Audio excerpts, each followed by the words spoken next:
നിങ്ങൾ ശരിക്കും ഈശോയെ സ്നേഹിക്കാൻ ആഗ്രഹിക്കുന്നുണ്ടെങ്കിൽ ആദ്യം നിങ്ങൾ സഹിക്കാൻ പഠിക്കുക. കാരണം സഹനം നിങ്ങളെ സ്നേഹിക്കാനായിട്ട് പഠിപ്പിക്കും. വിശുദ്ധ ജമ്മയുടെ വാക്കുകളാണിത്. ഇന്നത്തെ സുവിശേഷത്തിൽ ഈശോ ശിഷ്യന്മാർക്ക് വേണ്ടി പ്രാർത്ഥിക്കുന്ന രംഗമാണ്. ഇവിടെ ഇപ്രകാരം ഈശോ പ്രാർത്ഥിക്കുന്നുണ്ട്: എൻ്റെ മഹത്വം ഞാൻ നിങ്ങൾക്ക് നൽകുന്നു എന്നുള്ളത്.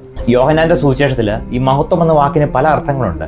ഈശോയുടെ കുരിശുമരണത്തെ പറ്റി ചിന്തിക്കുമ്പോൾ നമ്മൾ ഇപ്രകാരം വായിക്കുന്നുണ്ട്: മനുഷ്യപുത്രൻ മഹത്വപ്പെടാനുള്ള സമയമായിരിക്കുന്നുള്ളത്. ഈശോയുടെ കുരിശുമരണത്തെയും സഹനത്തെയൊക്കെ ഒരു വലിയ മഹത്വമായിട്ട് ഈശോ കാണുകയാണ്. നമ്മുടെയും ജീവിതത്തിലൊക്കെ സഹനങ്ങൾ ഉണ്ടാകുമ്പോൾ അതും ദൈവത്തിന്റെ ഒരു മഹത്വമായിട്ട് നമ്മൾ കാണണമെന്നുള്ളതാണ്. വിശുദ്ധ ജോൺ മരി വിയാനി ഇപ്രകാരം പറയുന്നുണ്ട്: ഒരിക്കലും നിങ്ങളുടെ ജീവിതത്തിൽ ഉണ്ടാകുന്ന കുരിശുകളെ ഓർത്ത് നിങ്ങൾ പരാതിപ്പെടരുത്. കാരണം നിങ്ങളുടെ ജീവിതത്തിലെ കുരിശുകളാണ് നിങ്ങളെ സ്വർഗത്തിലേക്ക് നയിക്കുന്നത് എന്നുള്ളത്. സ്വർഗത്തിലേക്ക് എത്താനുള്ള ഒരു ചവിട്ടുപടിയാണ് നമ്മുടെ ജീവിതത്തിലെ ഓരോ സഹനവുമെന്ന് ഈ വിശുദ്ധൻ പറഞ്ഞു വെക്കുകയാണ്. അതുകൊണ്ട് ജീവിതത്തിൽ കൂടുതൽ സഹനങ്ങൾ ഉണ്ടാകുമ്പോൾ അത് ഈശോയോട് നമ്മൾ കൂടുതൽ അടുക്കാനുള്ള ഒരു വഴി മാത്രമാണ് എന്ന് ചിന്തിക്കുക. ഓരോ ദിവസവും നിന്റെ ജീവിതത്തിലുണ്ടാകുന്ന സഹനങ്ങളെയും ബുദ്ധിമുട്ടുകളെയൊക്കെ നന്ദി നിറഞ്ഞ ഹൃദയത്തോടെ സ്വീകരിക്കാൻ നിനക്ക് സാധിക്കുന്നുണ്ടോ? അതുകൊണ്ട് പരാതി കൂടാതെ സഹനങ്ങൾ ഏറ്റെടുത്തോളൂ.